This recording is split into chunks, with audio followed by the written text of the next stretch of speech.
सुनील सहरी जो गढ़वार हथौड़ी की धरती से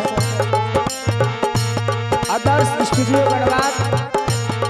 जो नई स्टूडियो में रिकॉर्डिंग होता है वो स्टूडियो के मालिक मानी बड़े भैया हमारा अमित वर्मा जी और रिकॉर्डिंग करो बहुत सुंदर गायक भी है महेश जी और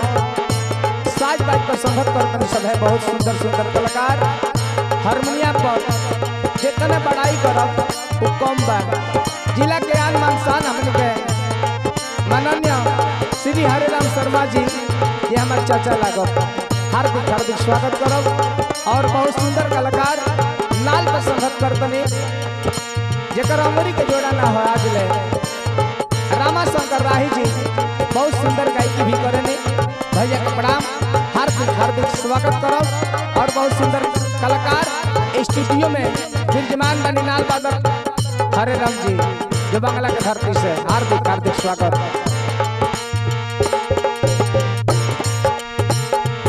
एगो औरत कह दिया अपना पति से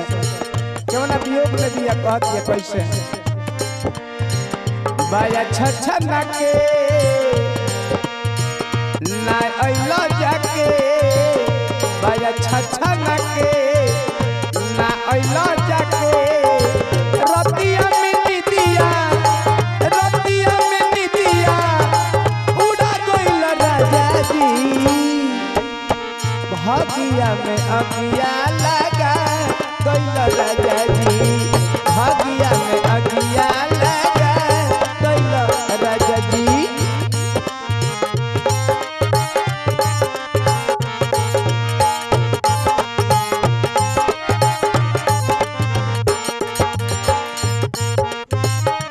बड़ी सुंदर बना रहे रामा शंकर जी स्टूडियो में विराजमान बने हमने के गुरु जी अमित वर्मा जी जो स्टूडियो के मालिक बा आदर्श स्टूडियो गढ़वार और अब कह दिया कैसे कहाँ भेजाई बाती नहीं भेजला तू पता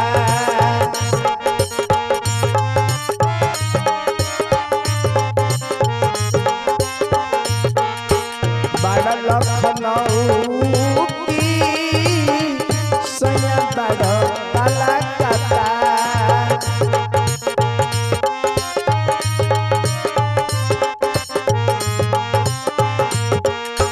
कहाँ भेजाई पाती नहीं भेजला तू पता बड़ा लखनऊ की सैया बड़ा कलकत्ता।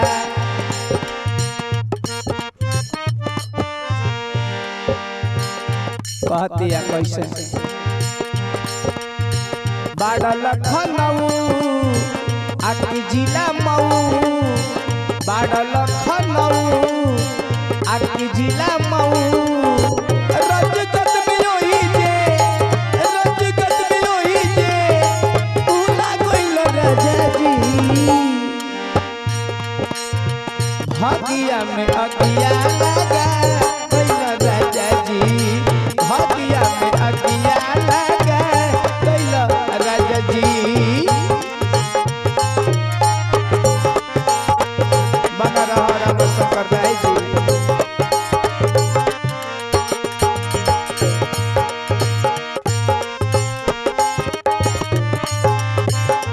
बहुत बहुत रुपया देने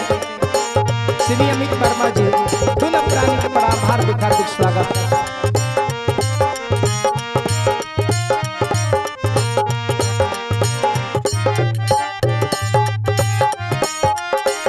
बना रहे हमारे चाचा जी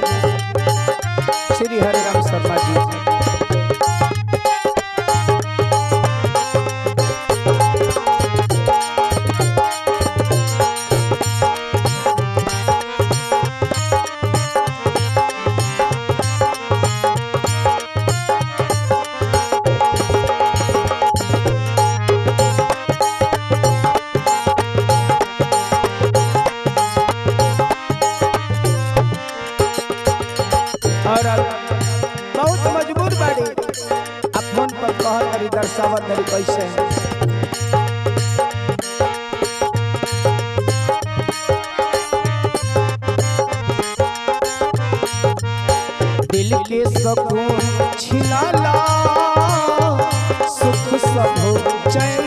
दिल के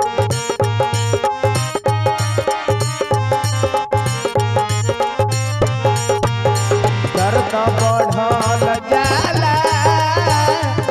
पिया नई दुल्हन के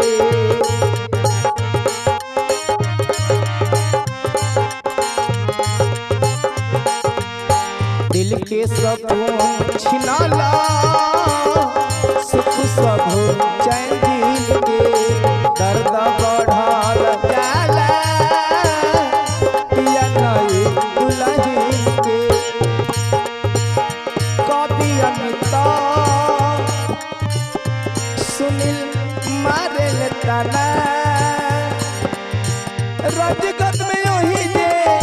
रजगत में यही जे भूला गइल राजा जी हगिया में अगिया लगा गइल राजा जी हगिया में अगिया लगा गइल राजा जी सैया दे हाथी सुनील मारे ताना रजगत में वही जे रजगत में वही जे भूला गइल राजा जी हगिया में अगिया लगा गइल राजा जी हगिया में अगिया लगा गइल राजा जी बाया छछन के ना अइल